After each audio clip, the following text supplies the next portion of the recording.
Hello chess lovers, I have an interesting game for you played by Vasily Smyslov against Kazimierz platter. The game was played in 1947 in Moscow.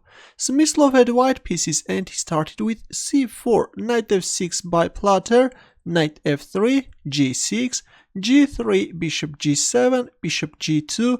We see castling by both sides, d6. Black is going for King's Indian defense, d4, knight d7, knight c3, e5, e4, c6, rook e1, queen c7, h3, e takes d4, knight takes d4, knight b6, targeting the pawn on c4, b3, rook e8, bishop g5, a5. Black is trying to create some counterplay on the queen side, queen d2.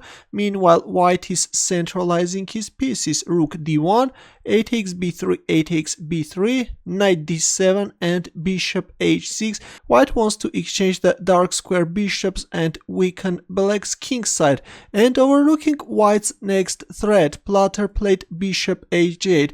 Well, actually, there was nothing wrong with exchanging the bishops. For example, black could play queen b6, bringing the queen on a more active square, and if bishop takes g7 then simply king takes g7. Later black can play knight c5, no problem at all for black. Instead, after bishop h6 we see bishop h8. Now comes a beautiful tactical move by Vasily Smyslov, knight f5, and it turns out that actually black is losing a pawn.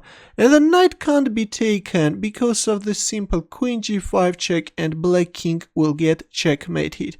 Let's go back. After knight f5 we see knight c5, and now Smyslov is simply grabbing the pawn on d6. Rook e7, of course knight takes b3 is not a good idea, attacking the queen on d2 because white can first capture on e8 and then the queen is also hanging. That's why we see rook e7, b4 kicking away the knight, and c5 strengthening the knight on d6 square, b6. Black is trying to undermine white's pawn chain, but here comes the second pawn e5, kicking away the second knight as well. And in this position Vasily Smyslov made a move and black resigned. Can you find his next move? Ready?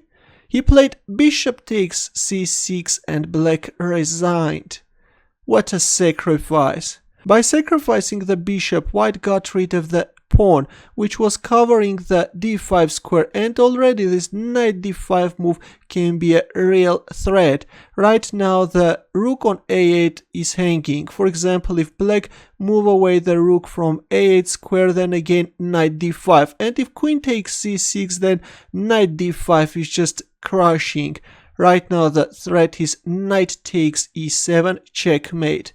And if rook e8, simply knight takes e8, again there is that checkmating threat, and if bishop g7 then knight e7 check, winning the queen as well, and it's over. White is winning.